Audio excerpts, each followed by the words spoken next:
B-Boy has picked up the Sejuani for Razork, as you mentioned. Now we can see what the final pick is here. They're taking their time. It's not too late for ultra boring farm mid lane. Febiven has to blind pick something. This is what sucks about being on blue side of the situation, is that this is probably the time where most people would logically say... Okay. I was going to say he'd probably go Orianna. Technically, that's a flex pick, though, having the Rumble and the set. You can still, depending on what matchup you want, and then you're also going to get decent mid priority with a Rumble if it is a Rumble mid. I also love the Rumble because it does still have that synergy with Sejuani. Obviously not the most prominent melee champion, as he lacks a significant gap closer, but can do a lot of work there. And here we go. That is a lot of beefy boys on the side of the Rogue lineup. Hansama going to be needing to bring the majority of the damage, him or Finn. Misfits going to have to deal with a lot of tanks. They have a Rumble who's very good at killing tanks with that Leandries, but I feel like Rogue are showing us something special here. We wished for this, Strakos. We thought that we had the world on a platter when Azir and Zoe got banned, and we end up with Rumble Ornn. It's the actual dream. Melee champions have to die in laning phase. It's like a rule. To farm, you must be put into death's harm. Pretty much, yeah. Pretty much explicitly. Especially now, when you're a Rumble. Obviously, it's super easy for Ornn to itemize no matter what his opponent is, because he either goes Sunfire or he goes Abyssal Mass first. So I don't expect Larson to be cracked into this lane or to die at all. Now, that said, there's not a lot of 2v2 strength, so I think Rogue's pretty telegraphed that this is all about the top and bot side for Gragas gang, so we'll keep our eyes on Inspired's pathing to see where he ends up. Or on the other side for Misfits, a big window for level 6 power. I think that's pretty obvious. The Sejuani ultimate, the Rumble ultimate, that's when things will really turn online for them. So kind of the initial 1 through 5 level, eyes on Inspired. As soon as we tick over into 6, that's when Misfits really got to start making those ultimates count. And need to find out, do they have what it takes to pull ahead, to throw a curveball at Rogue, to not let Rogue sit back and scale as we enter match point. Rogue 2-1 over Misfits.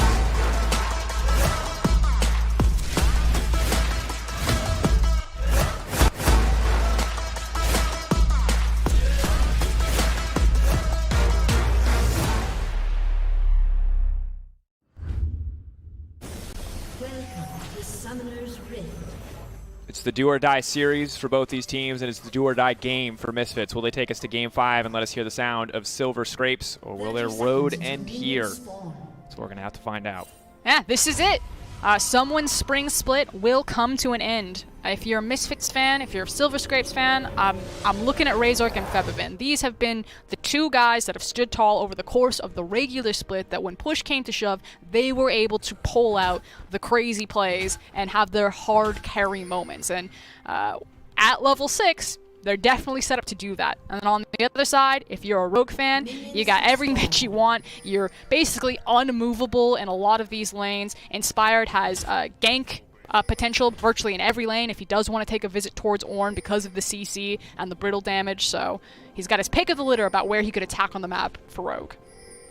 And it's important to know kind of the pressure on Misfits to show us more, because it's not just this split that has been up and down. It has been an up and down 2 years. 7th in spring 2018, 4th in summer 2018. You think maybe things are getting better. 8th and then 9th in 2019. Misfits are a team that have seen the top. They've gone to Worlds. They've almost taken down SKT, and they've most certainly seen the bottom. And so the Cinderella story could be very real if they can find a win, if they can get further into playoffs. But otherwise, it could just be another year of, honestly, mediocrity if they can't show us more. Again, both of these teams have tasted victory, and it makes them starved for recognition. They both want to prove that it wasn't a fluke, that they are top teams in the LEC, and that means that they have to win here after stumbling in the last hurdle of the regular split. So pressure's on here in the early game, and you already talked about it. Level 6, where we expect things to happen, most certainly where Rogue expect things to happen as well. So maybe Misfits throw a curveball early, try to get something done. Obviously, champion limitations are a real thing. You don't really get to outplay those, but maybe a bit of creativity could help Misfits go a long way. For now, a bit of early pressure for Febiven does mean he gets extra vision down. Misfits need to find an advantage as quick as they can, I feel like. Because despite the fact that there aren't scaling compositions on both sides, I still feel like late game, I just trust Rogue more to execute. It still feels like there's a bunch of beef kicks that are going to be running at each other, doesn't it? All the champions around. Razork, like you said, you called it out, Febiven peeked around, he had priority, so they got some vision on the Raptor camp, so it's fairly easy to track where Inspired is in terms of his jungle rotation, which is why Razork steps up. He did walk over a ward, however, so Inspired knows that he's coming and has set the trap. Inspired just gonna back off here though, body slam in. We'll break the passive there, they don't want to push for anything else. Now Dan coming out on top here in the early trades for now, keeping the pressure up as well with that Haymaker, makes it very easy for him to push in the waves. Look at Vander. Oh, I like this. That's a spicy play in the mid lane. So Febiven, good cross-map communication from Misfits as a whole, because Febiven almost like instantly read that, started standing towards the top side of his map, recognizing that his bot lane called Vander missing, or at least that's what I'm going to assume happened. I like to assume it's Sixth Sense and that Febiven's a superhuman, but you know, to each their own. Spidey senses. Spidey sense. Of course, yeah, I think in that communication from Misfits is what we want to see more of, and something that we can kind of expect, especially from a duo like Denik and Razork. You've talked a lot about how crucial they are for this team. They're guys with a lot of history playing in the Spanish League together on Vodafone Giants before they were picked up by this Misfits lineup. And we kind of, I think, need to see them elevate to the next level of calling and of coordination here in this early game to pull it. I mean, it's unfortunate that, not unfortunate, Karzi had like an amazing series against G2, so kind of in this race of like rookie of the split between Razork and Karzi. I think Kaiser's name definitely should be in there as well. Razork kind of got the raw end of it here in the fact that this playoff series hasn't been as explosive as the G2 versus Mad one. And it's also like really hard to separate what is Razork standing up and kind of being his own versus like what Febiven is providing him, because it's super easy to shine as a jungler when you're just like spoon feeding kills into probably the third best mid laner's mouth repeatedly. And Razork was just set up for so much success in this like refinement between Febiven and Amazing as his coach. Like Amazing, really strong Sejuani. I don't think it's any coincidence then that Razork also then shows up with a super strong Sejuani.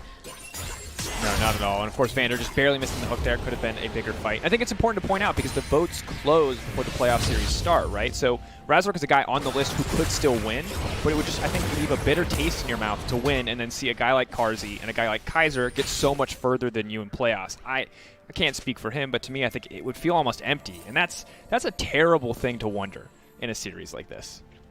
Yeah, but Razork certainly had his big moment in the middle of the split. I feel like recency bias will always kind of skew the conversation for a lot of those like all-pro teams and rookie of the split situations there, because everyone's thinking like, oh, but I just saw G2 got smashed. How dare they be an all-pro? Yeah, but it's like, if you remember, they were destroying teams in the middle of the split.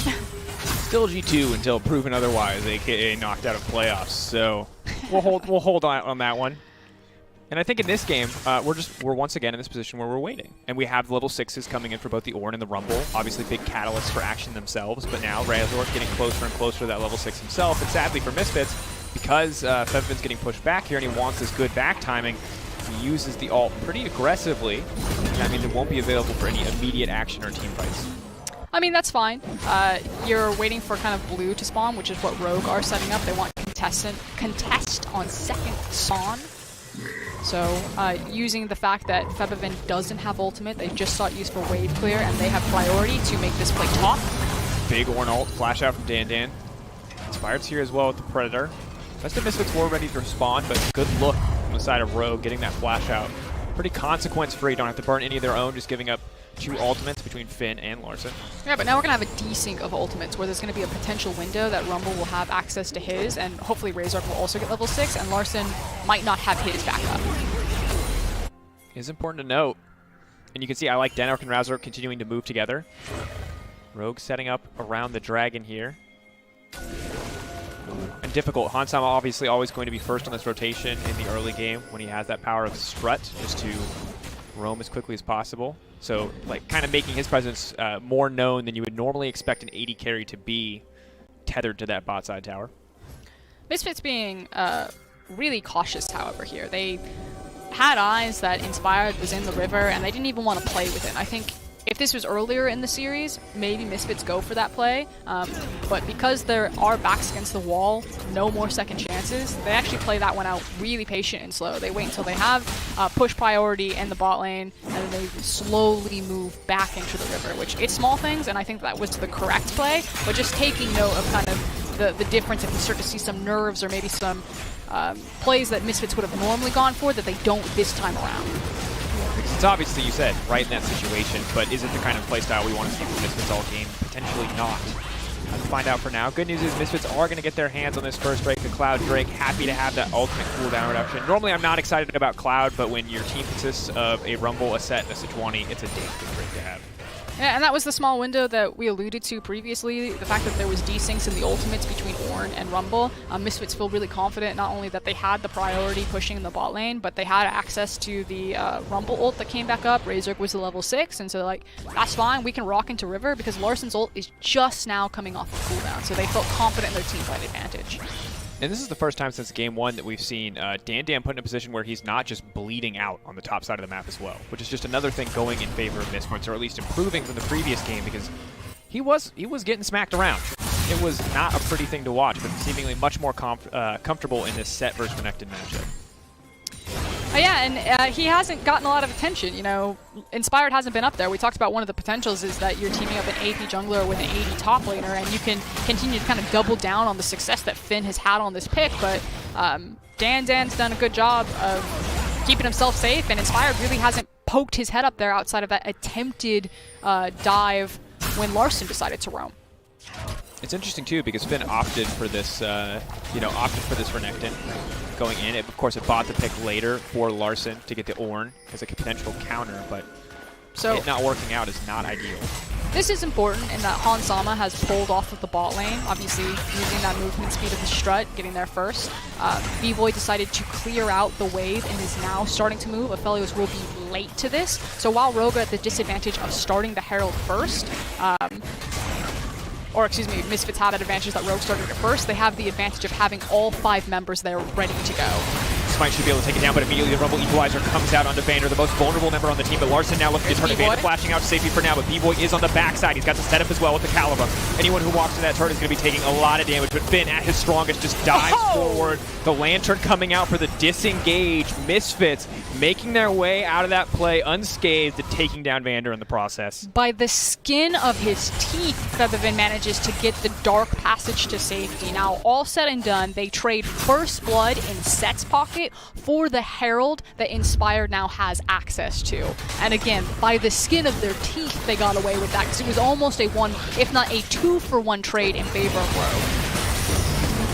Vander stepping forward there, taking the ult. Hans Sama able to survive in this fight at first. It looks very bad, but a good flash out there. Roster, this very much could have been bad. I thought Finn was going to go for the double here, killing Feathervin and then killing B-Boy quite easily, but they are, just as you said, inch of their life able to make it out. Yeah, B-Boy taking the flash and Feathervin taking the Lantern to safety right there. So now the question is, where do Rogue want to attack with this Herald? Do you try to snowball into the Misfortune's pocket? You still got plenty of time that you can make access to these plates. Maybe Inspired finally does spend some time up onto the top side of the map, try to kill Dan, and then use the Herald to snowball and springboard Finn so he can be a menace onto these side lanes. Difficult to do, of course, but very much possible, especially because when you look at Dan's itemization, he's opted for the Cole. He's 50 stacks in. Once he gets that cash out, he should find himself with a decent gold lead just kind of automatically from itemization choice, and now has the Cutlass in addition to the Bomby Cinder. So it looks like we're on the race to the Blade of the Rune King here on the top side of the map. It's going to be one obnoxious sustain fest there.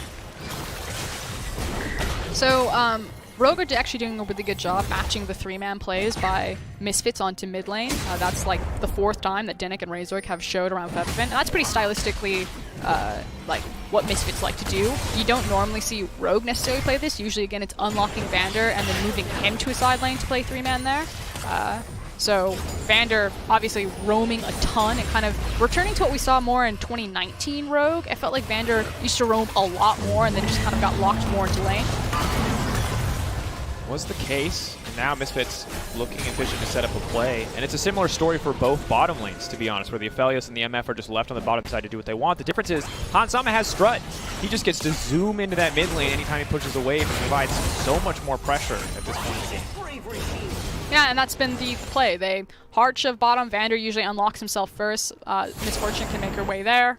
following, using the passive, but Rogue have been hesitant to get a good trigger pull there. The Ornn ultimate obviously not connecting with the targets that they wanted, and it means that the Herald will eventually go top. So it felt like Rogue were kind of dancing with the idea of possibly getting some kills, throwing the Herald into the mid lane, but instead decide just to put some gold into Finn's pocket, but he may have overstayed his welcome because of it.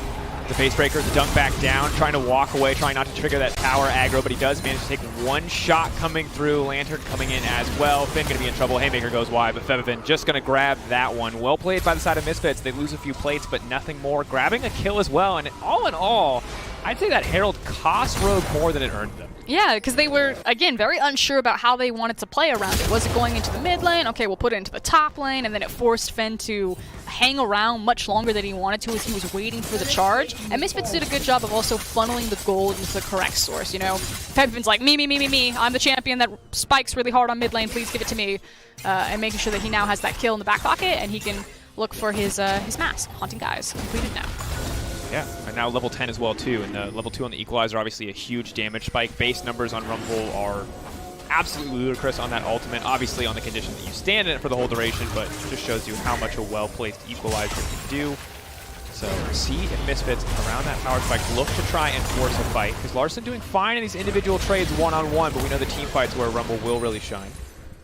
Yeah, Larson also have the Abyssal Mats completed now. Again, so easy for Ornn mid to itemize no matter what his opponent is going to be, because he can either go Abyssal or Sunfire. Oh, that was a clean hook over the wall from Denik. We wanted to see him off Tom Kench, and there you go, but Vander's got a response to his own. Stopwatch comes out, buys a bit of time. The rest of the team now on the retreat. Razor making his way over the wall. Febiven coming in, but he doesn't have the Equalizer up and available, so he can't get anything done. And again, as soon as the big ultimates go down, Vander still technically has his. Rogue just kind of sack the fight and walk away from it. This is now complete dragon control for Misfits as 2 back-to-back Drakes. I can hear it. Frost just very softly in the back of my head. Silver Scrapes. It's coming through. Misfits, the first time since game 1 we've seen them with such a dominant early game. And Rogue, without the Azir, without the guaranteed late game insurance, this is Misfits' game to lose. I feel like they've set up so well here in the early game. Yeah, and it's without a lot of the kind of big pressure point that Larson is able to put out on most of his kind of key picks that he's shown throughout the split. Not having that guaranteed wave priority that his Azir and his Corki have shown.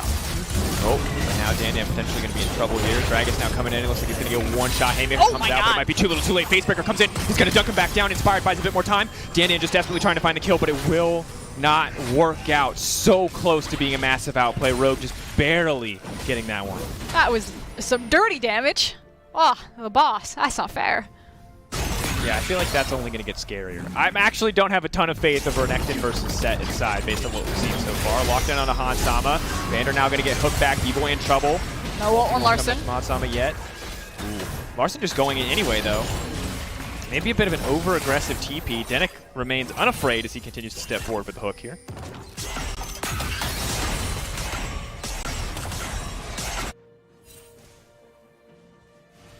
Mentioned earlier, normally the team who starts this up is put at a bit of a disadvantage, but with so many members of Rogue showing on the bot side, he's going to go down uncontested. Febiven level 11 as well, so got to keep our eyes on this next Misfits play. Yeah, we'll be lucky if you're Rogue fans for Inspire to possibly get a steal here. He does have flash, so if he wants to get fancy. Alright, go down. Oh, you don't want that go fight. In. Oh, big equalizer though. Baiting out that cooldown from Febiven. The knockback is there. Ornn now coming in. Razor going to get knocked out on this one. So once again, the Herald apparently worth a single kill, as every team who's grabbed it has had to pay the price so far. And I was wrong. He did want that fight because Larson showed up. It was like 2v3. They didn't see Dan waiting in the wings. I was like, oh no, disaster. But Larson moseyed his way from bot lane, walked all the way through to mid lane, showed up just in the nick of time. Classic Larson. It's a different look, Frostburn. We're used to Larson roaming for the farm, one wave to another. But this time he's a bit more carnivorous, a bit more looking for that action, looking for those fights. I mean, that's like the biggest thing about the Ornn mid is that you put a champion that has so much utility and so much power in terms of like team fight and skirmishes in the middle of the map. So hopefully he gets to impact these team fights and skirmishes more often than leaving him alone on an island and topside. Which I frankly love. I mean, I don't love Ornn mid as a pick, but I like that Ornn gets to be in the mid lane, if that makes sense. Because this mid lane matchup without junglers, obviously not the most thrilling. But and I'm not in a spectator client, so I can't check what ability Larson has maxed, but I know that Nemesis and Bwipo feel very strongly that unless you're just in like the worst, most horrible matchup for Ornn mid, like a range matchup that you just get bullied out of, you max E for cooldown and damage to champions as well as wave clear, as opposed to maxing Q. Like if you're in a terrible matchup, you take the Q and you just like take the L on that one. yeah, for the extra range farm. And it makes a lot of sense. I mean, you look at the numbers, and this is Nemesis's classic response when you ask on stream, is like, just read, just do the math. And it's like, it does very much add up. E is a very strong ability when you max it. Very high base damage, cooldown drops significantly. You can see it paying off as Larson's pretty comfortable matching that wave clear with Rumble in the mid lane. Not necessarily something you'd expect from an Ornn as a tankier champion. Just about now, because he's got more points into the ability, as we now have like a roam game, like who gets out to these side lanes first, as Febvin like cheated up there, then walked back to his wave. Now Larson's walked back up, and Dan's like, I'm out. I don't see mid lane, I'm gone. Playing it safe. Razor poking around too, and I feel like there's just so much posturing, so much moving around, looking, fishing for that single gank that can kind of break this game wide open. It's only single items for 80 carries, admittedly Hansama with an extra BF sword at this point, but maybe when B-Boy backs he can turn that one around. He's being a nuisance currently with the long-range snares of the Gravitum. So in terms of team fights, because we're probably going to have one in about 50 seconds around this Infernal Drake, oh, unfortunate. Inspired smites that one away. They work fairly similar in that both these compositions can excel in fighting front to back, and they both have good zoning tools onto them to make space for the ADCs. I think a big difference is just that obviously B-Boy on an Aphelios versus Hansama on a Misfortune, getting more out of kind of like consistent sustained damage over time versus like the big bullet time ultimate that's going to come out of Hansama. I feel like it's just easier for Hansama, or excuse me, B-Boy to play the team fights front to back as like a traditional ADC, whereas like MF throws ult, and then a lot of times MF's just kind of like dance around and kind of wait to see when they want to duck in. Ulti coming out here. Knockup's not going to connect. He's out.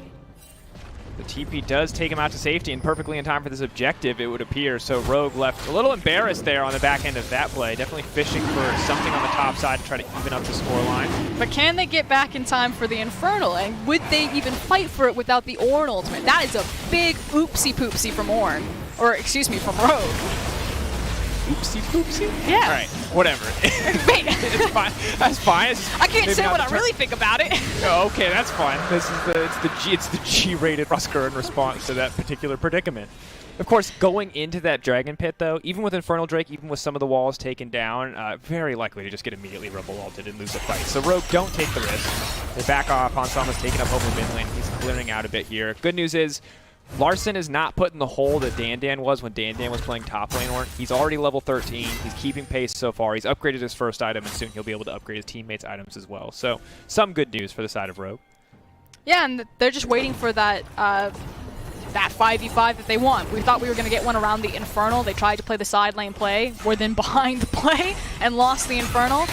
Now they really want to break this mid tower. They have a slight advantage to do so because they do have a Gragas, so it is scary for B-Boy to stand here with threat of cast because of that. He is absolutely unafraid, however.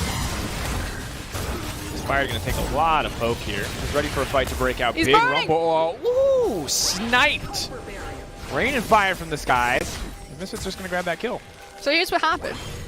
Rogue are thinking like me. They're like, we could siege. We have Gragas cast. This guy can't stand here. And Misfits, they see just like the 4D chess play. They're like, nah, he can stand there. He can bait them. He'll step forward. We'll kill him. We'll also kill this guy. Now they want to kill Finn. And I like it. The see hero, kill hero. We talked about this. What is it? Rogue like to play the map. Misfits like to play the enemy team. Yeah. They just Different chase you around. It's the PvE versus PvP mindset. Right now, Misfits are all about the PvP. They're just looking to fight, looking to scrap. And I mean, when you look at the itemization here, before that Black Cleaver comes through for Finn, Dan's going to feel very comfy in this individual 1v1. He went Sunfire second. Sunfire first. You finished Sunfire before, or Bomby Cinder before we finished Blade of the Ring Chain. Nah, you're right, Sunfire second.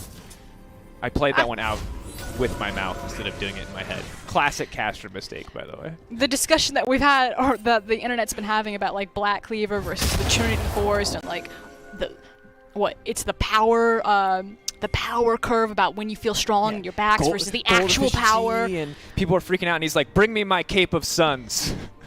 I will push and I will not take damage. I don't want a Tiamat, I want armor, and I'll take whatever gets me the closest to Tiamat. Here we go. And Sunfire Cape, to be fair, is a pretty obnoxious item ever since the buff. Very good for all the tanks out there. And Set just, you know, taking the best of both worlds. The most OP bruiser item, the best tank item. Why not a little bit of both? There's a lot of burn that's happening in this entire game. Rumble Ultimate, the Sunfire Capes. Yeah. I'm waiting to see if Larson ever gets more value out of that Call of the Forge card than the Equalizer from Featherman. Because Featherman gets closer and closer to level 16. And with the death cap there and not a whole lot of MR on the opposing team outside of the Ornn, they are going to get absolutely shredded if any piece of CC connects on them. And I feel like, you know, there's not a lot that the backline can do for Rogue when you're facing a Rumble that has access to the death cap, because he can hit you virtually no matter what and completely zone you from fights. So Hansama has to be really clever about how he plays out these fights outside of his ultimate, which is why, again, I really favor Misfits' team fights in terms of execution. I personally think it's just easier to execute on. More traditional. I completely agree. But now, Cass pulling them back. Hook will not connect. Inspired. Maybe try to find the kill here. Denik flash out to safety. That's going to be a big snare now coming in. Featherman holding off on the ult right now. Doesn't want to overcommit. Finn getting pulled back. Featherman can wait to see if they commit before he throws the ultimate. He's looking for the choke point. Doesn't want to get it. Waits for Dan to go in. Pulls him right back into the Equalizer. That is massive damage. Dan is not going to go down to the backside. Finn desperately trying to get a kill, but that's a shutdown for B-Boy. Big money into the pocket of the Aphelios. Misfits taking a very solid fight.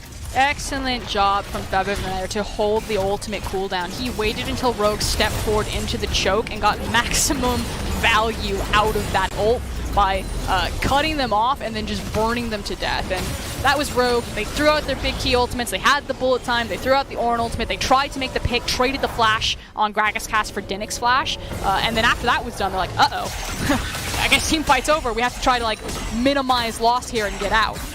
It just feels like whoever pulls the trigger first probably loses on the re-engage if they don't instantly wipe the enemy team. And when we see it here, obviously it looks like a start with a solid pick on Dennick, but it doesn't end up working. And it's also, it doesn't bode well for the next team fight for Rogue, because they didn't get something like B-Boy's flash. You know, now at this point, even if B-Boy gets grabbed, as long as Dinnick has Lantern, you can just reposition someone to play around that Gragas cask. And here's Featherman. As soon as Rogue stepped into this choke point, the big Wampa combo, Dan goes on top, the Equalizer, like red carpet is laid down for them, and we immediately go into another team fight. They get the cleanse flash. Remember, B-Boy still has flash up, and Dennick does not. The rest of the team now trying to go down. It's another dunk down right into the midst of the team. Big damage comes in from the set, but now B-Boy's been isolated from the fight. Larson doing his best to zone him off. That's going to be ult coming in from the Nautilus to buy B-Boy a bit more time away from the fight. Hansama cannot get anything done, though. Razork is now on the hunt. Misfortune can't do anything. The stun gets hit, but that's a big ult from Hansama. A clean turn, and now Rogue suddenly, their hopes are alive, their dreams are alive, but B-Boy untouched for now. This is his moment. This is his time to shine. They're turning it still. It's such a close fight, but Featherman is just shredding through the tankier members. Oh, they've stacked so much health, and it's just exactly what a Rumble and a Blade of the Rune King set want to see. This is Dragon Soul for Misfits. No one thought this was going to be the fight where they would take it, but here it is. Okay, Finn has teleport. Inspired has stayed around, so they're going to try to 2v2 this. Here comes Finn. B-Boy stepping forward into Inspired. He just wants to take the smite out of the fight. He flashes in. Big damage, but it's going to miss. Finn just going to shred through the 80 carry, and now suddenly Misfits are at a loss. They got the gold advantage in their two members, but the health just isn't there. And Rogue, they're going to take away the Infernal. They're going to deny the soul from Misfits. They're going to keep their hopes alive in this game. And that is a clutch play there from Finn and Inspire to pull that one back as we take another look at this. So, like, watch Hansama for the majority of this fight. He just can't get into it. He can't do anything. He's dancing around. He's trying to find the perfect moment for the ultimate. And he does get a great ultimate. Like, does a lot of damage. But outside of that, Misfortune just doesn't get to really play these team fights to the same extent that Aphelios does. Imagine if this is a bullet time that isn't as successful as that. Then Aphelios just gets easy mode for these team fights. You can see here how much damage that Dan is doing here on the front lines, even as B-Boy struggles to find a new position. And you talk about it at the end of the fight here, how close that was, and you gotta wonder. Clearly, B-Boy sees the Dragon Soul winning play in his head when he flashes in trying to kill Gragas, but I wonder if it was the right choice. You gave credit to the side of Rogue, but I'm over here scratching my head if B-Boy maybe just kind of maybe took some liberties with that play. I think it's the gentle way to say it. I was hoping we were going to see the replay and we could really make the call if it was a misplay or an outplay. I'm going to say it was both. He did walk face first into a Gragas body slam. But Gragas with a lot of AP plays. Inspired is I mean, he thought he was gonna weak. flash and like instantly kill him, but it was the Infernal Drake that was like punching him repeatedly in the face, and then Renekton just landed on him. He's confused. In the real world, gun always beats belly. In League of Legends, not so clear, you know? Very interesting how that works out. That does mean that B-Void doesn't have access to his flash, so Inspired has a really clear target that he wants to get. If B-Void just gets deleted, obviously it's going to be a super easy team fight for Rogue to clean up. So B-Void needs to be on his best behavior for the next team fight, at least until that cooldown comes back. Good news is Denik has his flash back up, so the theory that he can save the day is very much alive and well. I mean, the and also flash doesn't make it easier to click the Dark Passage. That's true, but my point, like, if they're caught in a pinch, he can flash over the wall, throw the lantern behind him. He can build a flash for his friend B-Void. But you're right. I mean, if he just gets, if he just Okay, gets Denik has just used the lantern. Very close. But you see that, again, as soon as Denik uses Lantern, and he used it there to check Brush so that they could place some vision, immediately Inspired went fishing for the cask, and that's something to constantly keep track of this game.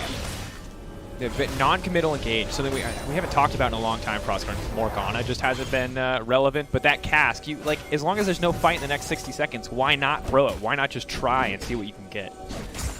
I mean, yeah, I used to call it like you play Yahtzee in League of Legends. You just like roll the dice, you lift the cup, you see what you get. That's you're a spell fling. You're throwing out casks. Any chance to get? Did I get the Yahtzee? Nah. Throw it again.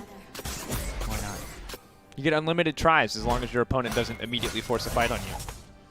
And luckily for Rogue, nothing to fight over right now. It could be the Baron, but no one's bold enough to try that one. Of course, they can shred through it with the Chakram available for B-Boy, as well as the burn damage on the Rumble, but still will be quite difficult, and getting yourself into the pit against either of these teams is probably a death sentence. Rogue attempting again for this mid tower that has lasted the test of time. Okay, Inspired just about to have cast back up.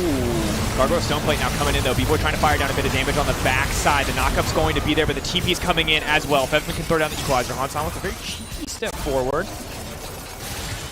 And again, looking for it, but they are just going to back off. They're going to give up the single kill. Larson, though, trying to restart the fight, but Dan to the side is going to make it very difficult. Finn using his ultimate as well. Not going to get anything done. Very messy exchange overall, and Featherman holding on to that ult despite so many opportunities to potentially throw it. He knows that was not the fight. Yeah, Rogue got what they came for. They picked up the Sejuani, so they're not going to immediately rotate towards the Baron. They were trying to fish to see if they could get more and then potentially look for that play, but they did finally break the mid tower, which of course is going to give them so much more control and trying to set up and make plays and picks around this Baron area to allow them to get vision deeper on that side of the map. In terms of kind of the communication from Misfits that you were talking about, the fact that Featherman held on to the Rumble ultimate, that Dan made a teleport flank and then didn't pull the trigger. You know, Misfits, again, we asked, would their instinct or their playstyle change in such a tense moment, in such a tense game? Because if they do decide to go on this teleport flank that Dan's going to do, and then they lose there, that's absolutely the Baron. But instead, they hold back. The teleport's completed, Featherman doesn't drop the ultimate, and Dan even kind of like peeks back in, and there's a scary moment where Vander grabs hold of him, but it doesn't amount to anything. So we are starting to see some of these nerves take over, I think. Well, and you have to know, right? At the end of the day, if you lose this game, you're out of playoffs. That's it. That's your season done. Enjoy, sitting at home waiting for the next season to start. It's not where you want to be, but then it can hit a hook. Only onto Larson, however, so not enough to get a fight kicked off. Remember, this is still sole point for Misfits. Okay, no one wants to be in choke points here. You don't want to be in choke point if you're a Rogue, because you don't want the Rumble ultimate. You definitely don't want to be a choke point if you're Misfits, because you don't want to eat the Misfortune ult.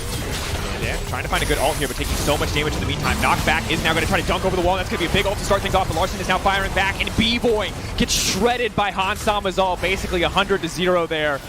Now Misfits are on the retreat. Another chance at Dragon Soul lost.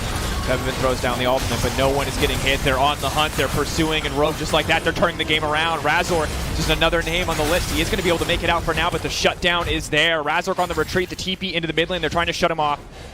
Featherman running away. Hansama, though, so fast with the strut. They haven't been able to deactivate it quite yet. Rogue will retreat, but a clean fight coming in for Rogue. And now what are Rogue going to do? Looks like they're going to take the safest play, the safest option. They're going to grab the Infernal, not immediately rush towards the Baron, because Denik did a good job getting Razork out and immediately back into base so that they could try to contest it. Although, maybe they just walk towards it anyway. Still very strong. 3 seconds left on B-Boy. Has his flash and his barrier up for the next fight, so should not get one shot again. But we can take a look back at this, and doesn't quite start the way that Dan would like it to.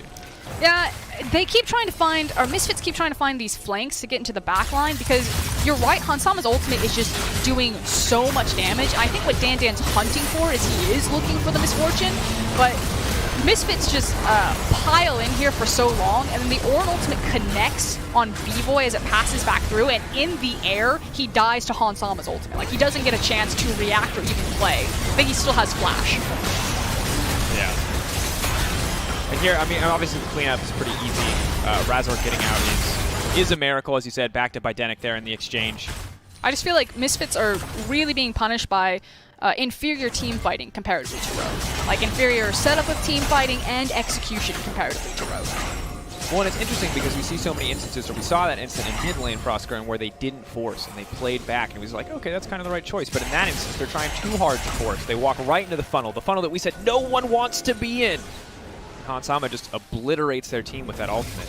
And now, the gold, which was dead even for so long, slightly in favor of Rogue. They've got 2 Infernals as well, slowly working towards a soul of their own.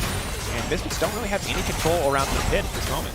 And what's worse is now, I believe the locket was just completed for Larson here, and that, I mean, Rumble's damage at that point just evaporates. Ornn presses locket for his team, and Misfits no longer do the big damage that they want to. So, at this point, I think the itemization might take over, where Misfits may have lost their grip on potentially winning these team fights, even if they did execute correctly. Like, all eyes are on B-Boy right now. He needs to be the hero. It can no longer just be Febvin due to locket completion. And he was sort of the hero in game 1. Maybe needs to show it to us again, but obviously the Ornn items are also coming through for Rogue, so what looks like just about dead even gold, slightly in their favor, arguably because of the extra stats of Infernal, but then when you add in the Molten Edge, the additional Zanya's buff, the Obsidian Cleaver, Rogue are clearly at an item advantage. Yeah, I think Rogue, in my opinion, in terms of itemization, have pulled the game away from Misfits. That you have to out-execute, because I think if it's just even footing, like, Rogue just should cruise control win at this point. And you can see that Dan also was playing with a lot of respect. He was much more comfortable in that 1v1 matchup at the start of the game, but now as Renekton gets more and more items and more lifesteal under his belt, Dan isn't really in a position to contest him. He does not have any healing reduction. Maybe what changes as Finn tries to go too deep here. He's going to dash to safety. He's now running for the hills, but now the rest of the team instantly realizes something's wrong. Finn shouldn't be there. They know that the Baron's been started. They can sense it. Blue Trinket will come down, it'll force Rogue away, but Finn remains on the bottom side, acting as another pressure point. Misfits with the team now, forced to make a decision. How do they want to play this one out? And it looks like eyes might just be set on the Baron. Finn does not have an ultimate for the fight to come. Yeah, but unfortunately, because it's an Ornn mid as opposed to an Azir that Larson is normally playing, it's not like you have the same speed over Baron burn that Rogue would previously have in some of their compositions, so they're unable to trade kind of the numbers advantage top side of the map for immediately turning on the Baron. It does save Finn's life. True. So well played by Rogue overall, I think, to see the opportunity there. Finn was going to buy more time for the team. They're going to make the most of it to try to take the Baron. But the map has relatively reset. Hansama going to steal away the red buff here and leap over the wall. 1:30 until Infernal. And once again, that is sole point for Misfits and the Baron as well. One of these objectives is going to have to be contested. I think that's kind of the big window back in the game for Misfits in terms of like the 5v5 team fight, is getting access to Soul Infernal, or even access potentially to Elder, as another team fight should be popping up here. Everyone's got flashes. Going over the wall, right onto Inspired, but the ulti's already been burned. They're not the start they wanted. I think they were hoping to make a very explosive pick there, take the jungler out of the equation, open up some potential objectives. And that was kind of the one window that they had since the Infernal spawns in 50 seconds, so Razor should have his ultimate back up there. You throw it out, see what you can get, maybe you can rotate it into a Baron, but otherwise no harm done, as we are, again, like you said, setting up for both the Infernal and Baron. Good news for Misfits is B-Boy 4 now is empowered by the Elixir there, has the additional life steal from the Elixir of Wrath, dealing with physical damage rather. And then on top of that, the Last Whisper, so can start to shred through some of the tankier members of the enemy team. But honestly, my eyes are glued to B-Boy. What anyone else is doing is just, it feels almost inconsequential, except if Febvin gets caught out. Damage is now coming in. Febvin not quite going to get knocked back. The Zanya's comes in, but it's too little too late. The shutdown on the Febvin, and that should be all that Rogue need to move in for a winning fight. And then forced to back away. Infernal next in their sights. They're going for triple Infernal. They want to match soul point for soul point. The Misfits moving up towards Baron, threatening. They know if Rogue commit too hard for the Dragon that they can try to threaten another objective. Oh no, Inspired over the wall. Oh, the flash body slam. B-Boy trying to make it out to safety. No, not again. Another 80 carry making the play that loses his team the game and instantly Finn is into the backside. The dunk down, but Finch is going to dash out to safety. Dan cannot get it done. Finn locked up. Zonya's perfectly to dodge out on the ultimate, and that might just be it. Rogue can break down this tower. Maybe they go for an objective to follow. It's 40 seconds left on B-Boy, the biggest source of damage for Misfits. That point in mid, as you were saying, has taken so many games. Like, that is the deadliest point on the map. Every single 80 carry is falling for that trick of someone swinging around with a cheeky control ward, gets behind them, they're just trying to wave clear, boom, dead. Now it's free Baron. 10K, getting lower and lower. They don't have a chance to do it. Misfits instead, they're going to try to trade for soul, hoping they can get something back in return. But we went from neck and neck, dead even. Rogue slowly building advantages over time to 5K for Rogue, just like that. And good job from Rogue to split up their pieces, to peek onto the Infernal, make sure that, as you were saying, Misfits couldn't just immediately run towards the soul point, try to get something for their trouble. Instead, they do get first position here. So this is kind of like, this is last dance for Misfits. Their spring split is on the line. They probably have one more team fight left in them. This one has to count. If they let Rogue get quad Infernal soul point, they're never winning another fight. Because at that point, Ornn is a damage threat that you have to respect. So what are you looking for? The CC pieces between Razork and Dinnick have to hit critical targets. Razork hitting the jungler there. Big ult coming back on the upper side. Pevavin on the backside with the equalizer laying down. A ton of damage from Dan as well. Hansama zoned out of the fight. He can still use the ultimate when he wants to. They're pulling away. Finn is taking out B-Boy. That's going to be massive. And Misfits, they're falling apart. They've got nothing left in the tank. Baron buff backing them up, as well as triple Infernal for the side of Rogue. And now it's a desperate final stand for Misfits. Can they make their way out of this one? It does not look like it. And that should be it. Frostgurn and Rogue barreling down the mid lane, looking to end this series and face Origin next week. And it was just too little too late. Rogue had out-itemized, they had outscaled past Misfits' composition. They play it slow, they play it control, and they clean up the series 3-1. When push comes to shove, Misfits simply could not match. A little bit of craziness, a little bit of chaos in game one gets them one win, but it's Rogue dominance through every other game as the 3-1 closeout commences.